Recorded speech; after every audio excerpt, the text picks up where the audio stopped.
صحیح مسلم کی ایک روایت ہے کہ جمعرات اور سوموار کے دن کے اندر لوگوں کے اعمال اللہ کی بارگاہ میں پیش کیے جاتے ہیں۔ ویسے تو اللہ رب العزت کے ہاں اللہ اپنے انسان سے، اپنے بندے سے ہر اعمال کو جانتا ہے، ہر عمل پر نظر ہے، ہر گناہ و ثواب پر اجر ہے، لیکن اللہ کا ایک قانون ہے، اس قانون کے تحت ہر انسان کے نامہ اعمال جو ہفتے کے ہوتے ہیں وہ جمعرات اور سوموار والے دن اللہ کی بارگاہ میں فرشتے پیش کرتے ہیں۔ اور جو انسان شرک نہیں کرتا، اللہ رب العزت ارشاد فرماتے ہیں کہ میں نے اس انسان کی بخشش کے فیصلے فرما دی۔ اگر اس کے گناہ ہوں گے تو وہ جہنم میں اپنے گناہوں کی سزا تو بھگتے گا، لیکن اس کو جہنم میں ہمیشہ کے لیے نہیں رہنا ہوگا،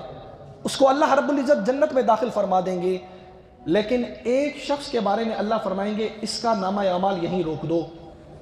یا باری تعالیٰ نیک عمل بھی ہیں، نماز روزہ حج زکوٰۃ سب کچھ ہے، اللہ فرمائیں گے کیونکہ اس کے دل کے اندر اپنے دوسرے مسلمان بھائی کا کینہ ہے، بغض ہے، جس کی وجہ سے اس کی بخشش کا فیصلہ نہیں ہو سکتا۔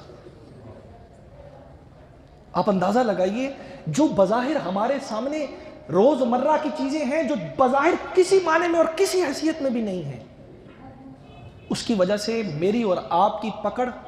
کس مقام پر ہو سکتی ہے۔